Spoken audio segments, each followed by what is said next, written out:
We're going to do a demo on this large double dent right here and just kind of show you what that's about. So this is definitely the largest hit on here, and I think there's a lot of things that we can go over that might be useful for you.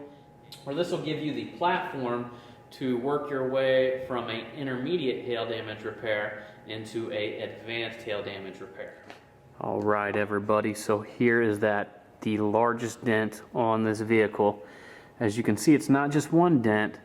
It has one or maybe two right there to the rear, and then the largest one right here ahead of it. So I'm going to go ahead and begin it with a nice close fog. See how I can see the interior and the bottom of that rear dent, and I can see the bottom of this dent as well. You stand right here, see that line right there? That's the bottom.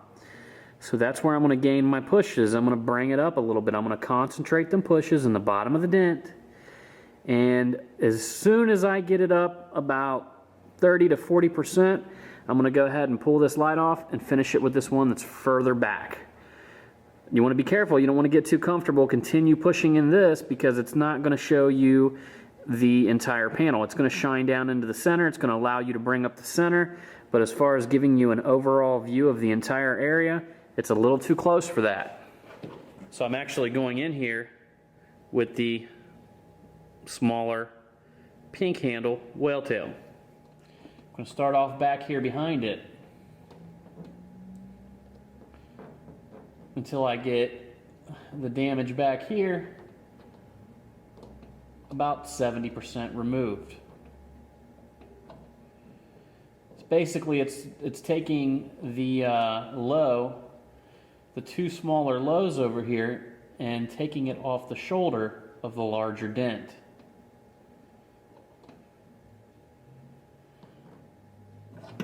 Now, time to go in here to the larger dent.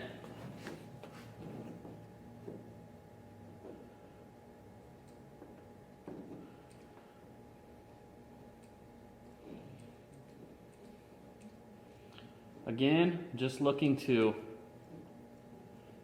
move this forward and just get it up so we can see it with our other light.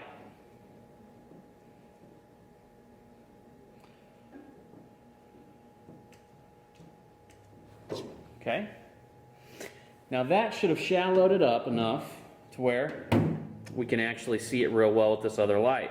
There we have it.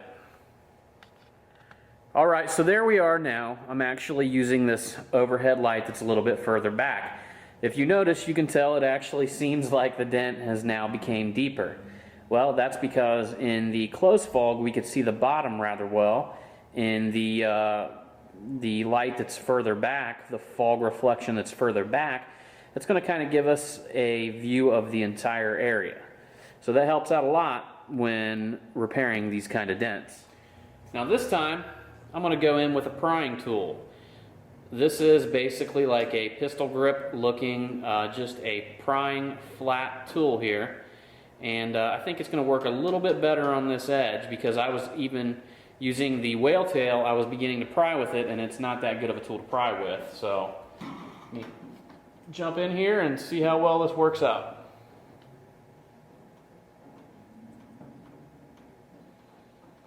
Oh yeah, much nicer with this tool in this location. Very little methodical pushes.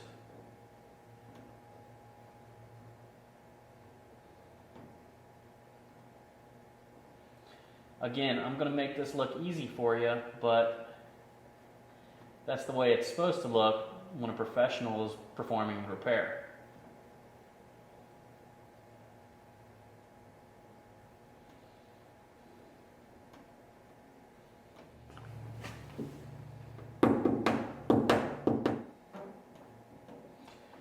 You want to try, even on these large dents, you want to try to maintain the original pattern of the dent as much as you can. Sometimes these dents will require a little bit of buffing and a little bit of color sanding work.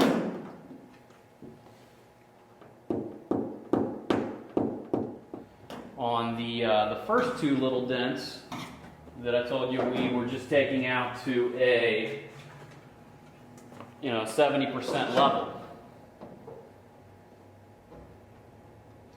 So now I'm going to go in and work on cleaning them up. Basically just finishing out the remainder of that shoulder. At the beginning, when I started by pushing that area up 70%, I just wanted to relieve that tension from the side of the larger dent.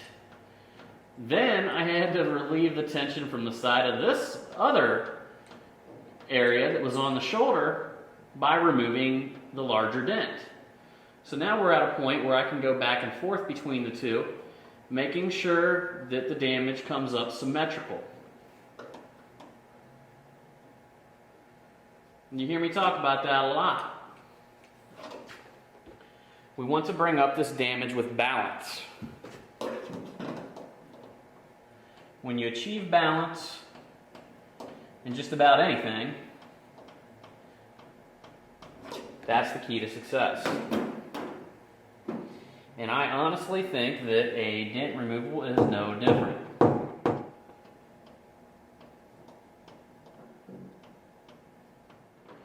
And that's kind of, you'll begin seeing me exchange a little bit of knockdown work, a little bit of push work, a little bit of knockdown work, a little bit of push work.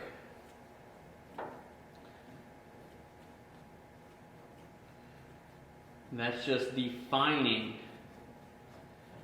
the last few pushes in this industry. That last 2 to 3%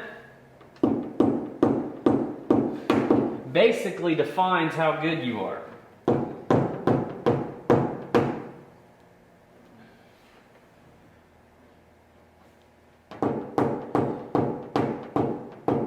And basically how good you are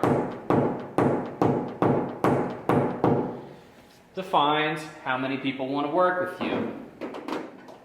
So here I am making my last little pushes in here, making the damage level and flush as the finished product. There's my close fog. Let me get the light readjusted. And there's the one that's a little bit further away.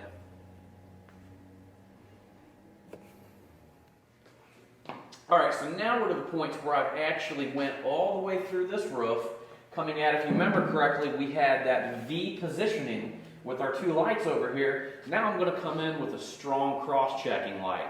I got this one coming in directly at this angle, so I can take my head back like this, push up any little lows that I might find.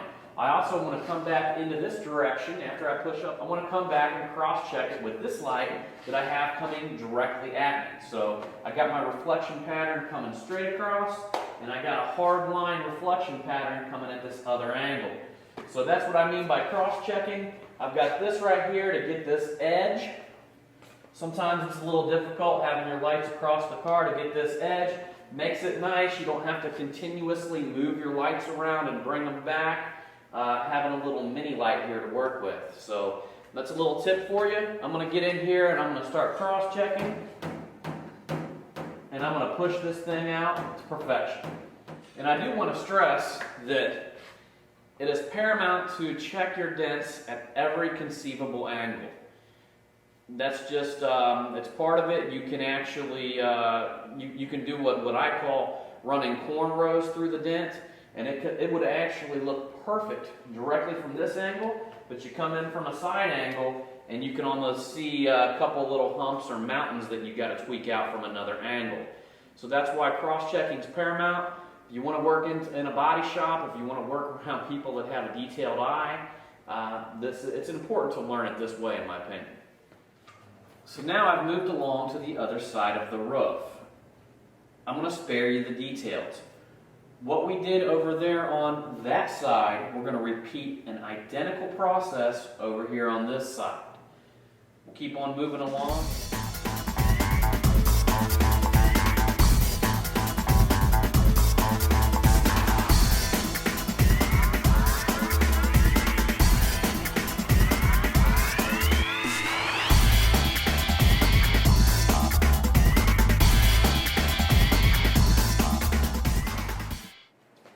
So now that we've got the roof all finished, it's time to move on to the hood.